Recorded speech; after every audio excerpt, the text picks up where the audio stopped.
And far-right extremism, street violence and confrontation isn't new in Britain. It dates back to at least the 1930s, when Oswald Mosley's black shirts strutted through major cities. Today's incarnations are no less deadly. The NF had a joint leadership, the thinker and orator John Tyndall and the Iron Man of action, Martinem Websterem. I don't believe that the British people will allow themselves to be mongrelized out of existence. We've got to fight to... Listen, if it's right to save the whale, which all of the lefties, who are otherwise waving anti-Nazi League banners, saying, if it's right to save the whale, why shouldn't the British survive? Why have we got to submit to being exterminated by race mixing while we protect the survival of the minke whale or the blue whale or whatever? The logic of the left just doesn't bear scrutiny. The NF was a coalition of small extreme right-wing groups on the fringes of British politics. It specialised in provocative marches in immigrant areas. Only whites were allowed to join. Britain is now, whether you like it or not, I happen to like it, a multiracial country. But even if you don't like it, it's too late to do anything about that, isn't it? Well, firstly, I don't agree that it's a multiracial country. Integration hasn't taken place to a significant extent. And it's for this reason, I don't know whether you've noticed, but on television advertisements over the last year or so, every single advertisement involving people has got black people in it, Asian people in it, as well as whites. And particularly insidiously, in my view, they're showing, including in furniture and bedding advertisements, black and white couples. We are insidious.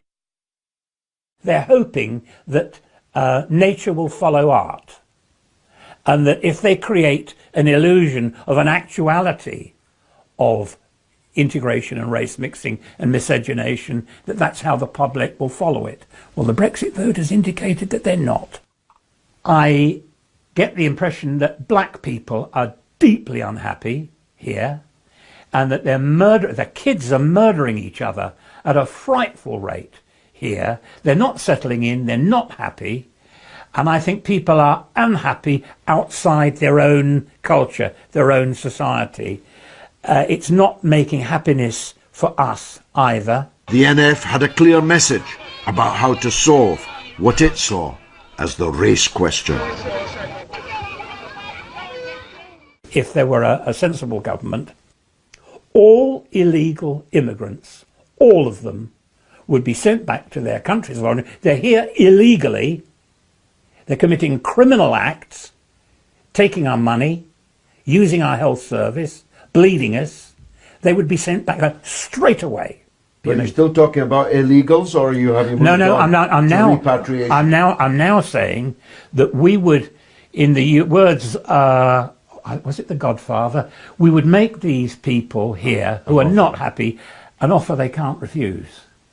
But you wouldn't rule out forcible repatriation? If push comes to shove, at the very end of the day, no. But I don't think it need come to that. You see, I have 4 mixed-race children, so you can understand I'm twitching at this. They've never seen the place that you would first encourage but not rule out forcibly sending them back. Maybe you'd like. Maybe I take it. I don't know what ethnic background you're. I have 2 Arab children and 2 Indonesian children. Blimey, of your own procreation. Yes, I didn't know that. Well, I still have to say, without wishing to be rude to you or your children or your wife or wives, I don't know anything about your background, but I still put the survival of the British people first. That's what being a nationalist is. I put that first, and I'm not going to be morally intimidated or morally blackmailed by exceptional hard cases. But What about, for example, the Holocaust? I'm not in the company of the Holocaust revisionists. I do think the promulgators of the Holocaust narrative have got a lot of very serious questions to answer.